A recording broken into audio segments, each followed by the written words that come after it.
Assalamualaikum warahmatullahi wabarakatuh. Berjumpa kembali di channel YouTube Jai Imrit.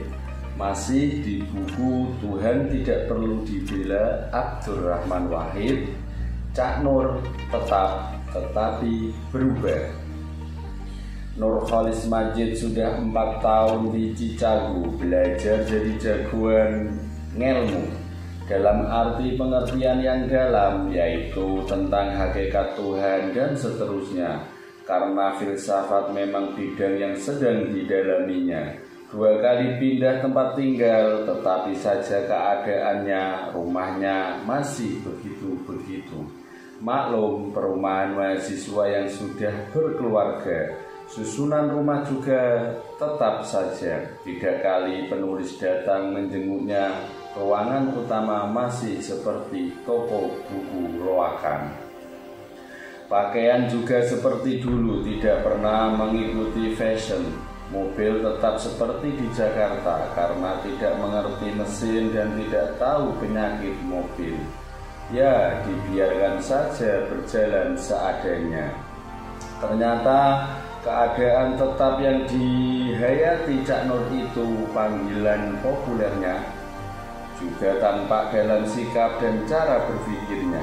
Masih saja memusatkan perhatian pada masalah dasar dapat dalam pemikiran keagamaannya.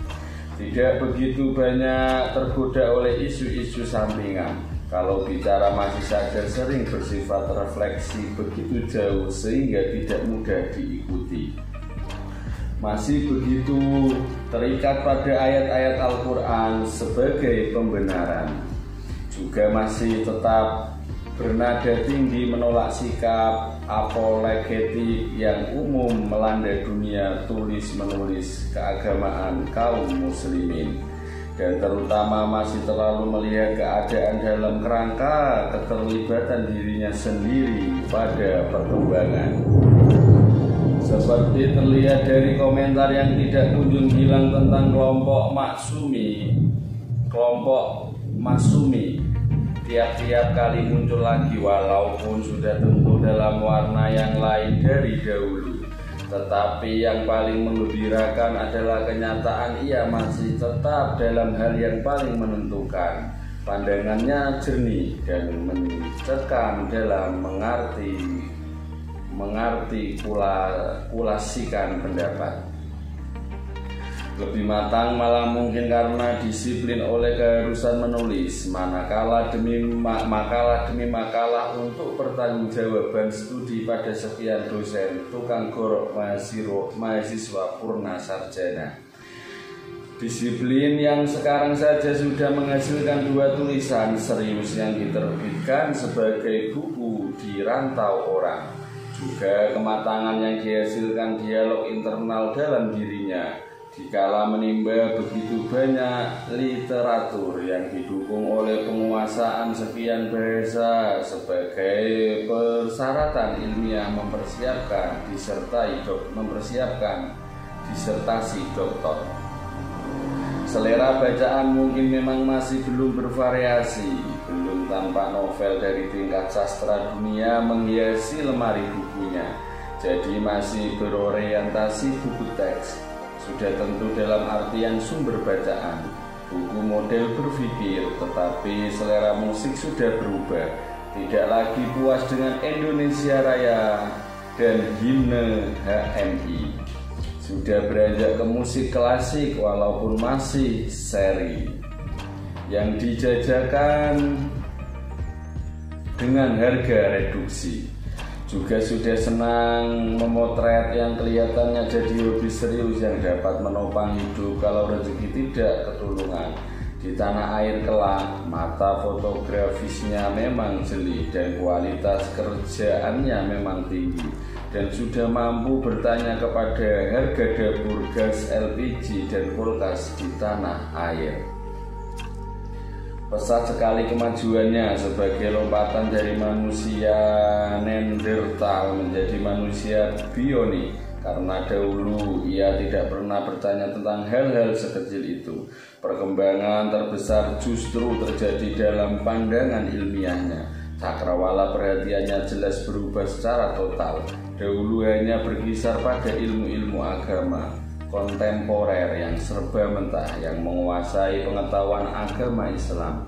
Di tanah air hingga kini, Cak Nur berubah jauh sekali, menukik sejarah pengetahuan dalam Islam secara tuntas, menimba khasanah filsafat, teologi, dan hukum-hukum agama yang begitu kaya dengan literatur. Tauhid baginya sudah bukan lagi produk akhir dari era Rashid Ridho yang meredusir suatu begitu agung dan menjadikan sel-sel pemikiran ontologis yang sangat kering. Cak Nur justru menghayati kembali pergulatan pikiran di bidang teologi ini dalam segala gegap gempita dan hiruk pikuk masa Al-Asy'ari, Al-Baghilani, dan An-Najam.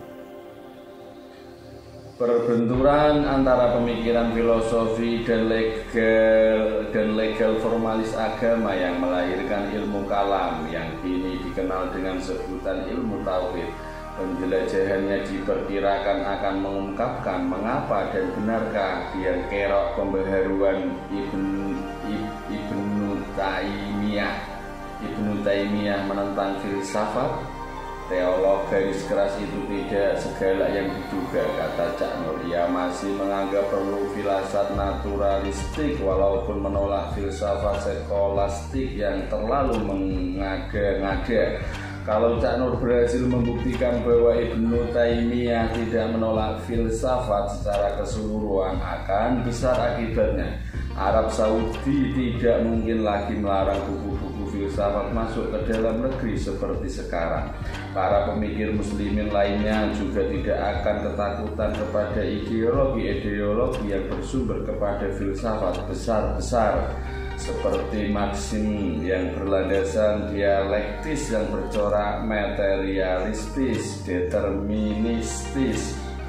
Siapa tahu eksistensialisme lawan bebuyutan legal formalisme dalam berpikir suatu ketika akan dapat diserap juga oleh pemikiran keagamaan Islam. Mungkin Cak Nur tetap saja di permukaan, tetapi ia berubah secara mendasar di dalam, tetapi terbuka dan jujur kepada pandangan, tetapi berubah pada aspek kedalaman dan keluasan. Mungkin tidak lagi menggunakan istilah-istilah mengerikan bagi orang lain seperti sekularisasi dan sebagainya. Tapi ia akan tetap pada keyakinan bahwa pemikiran agama harus dibenahi secara fundamental. Harus ada otonomi penuh bagi akal, harus ada pemisahan antara yang benar-benar esensial dan menjadi hak Allah, dan yang sepenuhnya menjadi tugas manusia untuk merumuskannya. Tetapi berubah atau berubah tetapi tetap, seperti Al-Ghazali sebelum dan setelah menjadi sufi. Berubah dalam visi, tetap dalam keagungan ilmu karena mempertahankan hak memeriksa segala-galanya melalui kemerdekaan berpikir. Demikianlah buku Tidak Perlu Dibela, Cak Nur tetapi berubah. Terima kasih telah menyaksikan channel YouTube Jahit Emprint. Jangan lupa subscribe, like, komen, dan juga share videonya. Assalamualaikum warahmatullahi wabarakatuh.